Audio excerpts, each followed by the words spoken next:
Cam छो friends, welcome to my channel. तो आज हम बात करेंगे कि ट्रांसक्रिप्ट और मार्कशीट में डिफरेंस क्या है और वो कैसी होती है ट्रांसक्रिप्ट और मार्कशीट। तो चलिए शुरू करते हैं हमारा ये वीडियो। अगर ये वीडियो आपको पसंद आए तो वीडियो को लाइक कीजिए, शेयर कीजिए और चैनल को सब्सक्राइब कीजिए। तो चलिए मैं पहले आपको दिखाता हूँ मार्कशीट क्या होती है। तो ये मेरी मार्कशीट है। तो ये कुछ इस तरह से एक मार्कशीट होती है। अलग अलग यूनिवर्सिटी और अलग अलग कॉलेज की अलग अलग होती है। तो ये मेरी यूनिवर्सिटी की मार्कशीट है। मार्कशीट में क्या होता है कि हमारा जो पर्टिकुलर सेमेस्टर होता है उसका जो भी हमारा परफॉर्मेंस होता है उन उन सभी के ग्रेड्स या फिर मार्क वहाँ मार्कशीट में लिखे हुए होते हैं। सिर्फ एक पर्टिकुलर सेमेस्टर के लाइक एक सेमेस्टर में हमारे 6 सब्जेक्ट है। तो 6 सब्जेक्ट के जो भी प्रैक्टिकल के मार्क है, थियरी के मार्क्स है या फिर ग्रेड है, परसेंटेज है, SPI, CPI, CGP है, वो सब कुछ एक पर्टिकुलर सेमेस्टर का वहाँ पे मार्कशीट में लिखा हुआ होता है। और ये मार्कशीट हमें जैसे ही हमारी एग्ज़ाम ख़त्म होती है तो वो यूनिवर्सिटी मार्कशीट को प्रिंट कर देती है और हमें एक सेमेस्टर के बाद या फिर एग्ज़ाम के 2-3 महीने बाद हमें ये मार्कशीट कॉलेज में से ही मिल जाती है। इसका कोई चार्जेस या फिर कोई एक्स्ट्रा मनी उसका पे नहीं करना पड़ता है हमें। ये सब हमारी जो कॉलेज की ट्यूशन फ़ी होती है उसमें ही आ जाता है। उसके बाद मैं आपको दिखाता हूँ ट्रांसक्रिप्ट क्या होती है। तो ट्रांसक्रिप्ट कुछ इस तरह से होती है। तो ट्रांसक्रिप्ट में क्या होता है कि जो भी हमारा कॉलेज का जो सेमेस्टर है, सभी के सभी सेमेस्टर, ये मान लीजिए कि जो भी हमारा प्रोग्राम है उसमें 6 सेमेस्टर है।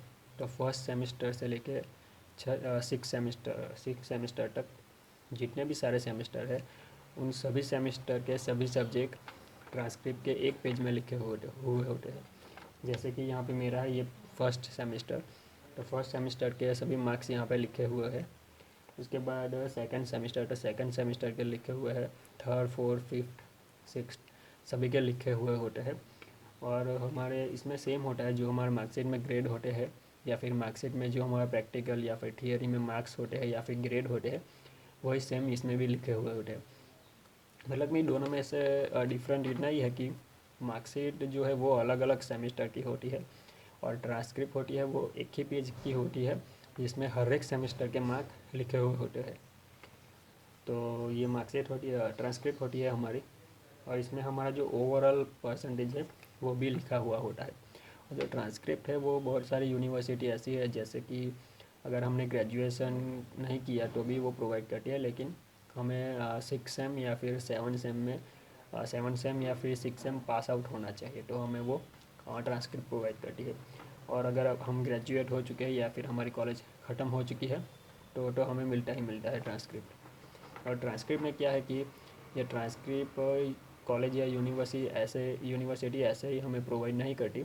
इसके लिए हमें अलग से अप्लाई करना पड़ता है।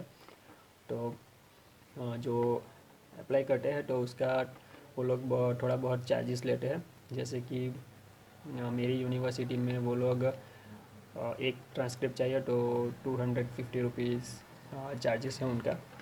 तो मैंने एक वीडियो भी बनाया था GTU में से ट्रांसक्रिप्ट कैसे मंगवानी है। उसकी लिंक यहाँ पे ऊपर आई बटन पे मिल जाएगी आपको, तो आप वहाँ से वो देख सकते हो। तो कुछ इस तरह से ट्रांसक्रिप्ट होती है।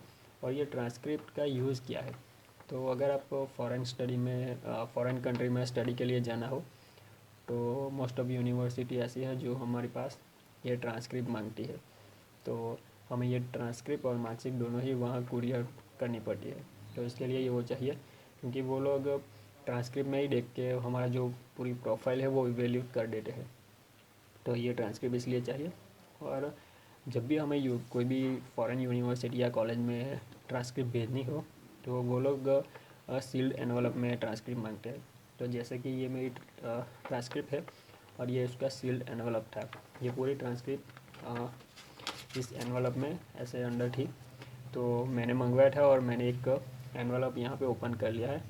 ये यहाँ से सील होना चाहिए, सील होता है। तो मैंने ये ओपन कर लिया था क्योंकि मुझे देखनी थी कि ट्रांसक्रिप्ट कैसी आती है। और ट्रांसक्रिप्ट में यूनिवर्सिटी में सभी यूनिवर्सिटी की ये जो यूनिवर्सिटी का स्टैम्प होता है वो लगा होना चाहिए। क्योंकि फॉरेन यूनिवर्सिटी ये स्टैम्प नहीं हो तो वो एक्सेप्ट नहीं करती, और एनवलप भी ओपन हो या फिर सील्ड नहीं हो तो वो एक्सेप्ट नहीं करती। तो हमें वो सील्ड एनवलप ही वहाँ भेजना है ताकि उनको पता चल जाए कि ये सीधा यूनिवर्सिटी से ही आई है ट्रांसक्रिप्ट, उसमें कोई अल्टरेशन या कोई चेंजेस नहीं किए हुए हैं। तो कुछ इस तरह से होती है ट्रांसक्रिप्ट। और बहुत सारी यूनिवर्सिटी ऐसी है जो एक अलग तरह से ट्रांसक्रिप्ट आती है, जिसमें क्या होता है कि हाँ सभी सब्जेक्ट नहीं लिखे हुए होते हैं, सिर्फ सेमिस्टर लिखे हुए होते हैं, उसके मार्क्स और हमारा जो परफॉर्मेंस है वो लिखा हुआ होता है। तो जैसे कि मेरा ये 6 सेमिस्टर के सभी सब्जेक्ट है, तो उसमें वो सब्जेक्ट नहीं होंगे, सिर्फ सेमिस्टर 1 उसके मार्क्स, सेमिस्टर 2 उसके मार्क्स, सेमिस्टर 3 उसके मार्क्स, बस उस तरह ही लिखा हुआ होता है। लेकिन मोस्ट ऑफ यूनिवर्सिटी ये सब्जेक्ट वाइज ट्रांसक्रिप्ट मांगती है। तो ध्यान रखिए कि आप अगर ट्रांसक्रिप्ट मंगवाते हो तो वो सब्जेक्ट वाइज ही होनी चाहिए और सील एनवलप में ही होनी चाहिए। अगर आपको देखना है कि आपकी ट्रांसक्रिप्ट कैसी है तो एक एक्स्ट्रा ट्रांसक्रिप्ट मंगवा लीजिए ताकि आप उसको ओपन करके देख सको। तो बस यही था आज का वीडियो। अगर ये वीडियो आपको पसंद आए तो वीडियो को लाइक कीजिए, शेयर कीजिए और चैनल को सब्सक्राइब कीजिए। तो मिलते हैं हम अगले वीडियो।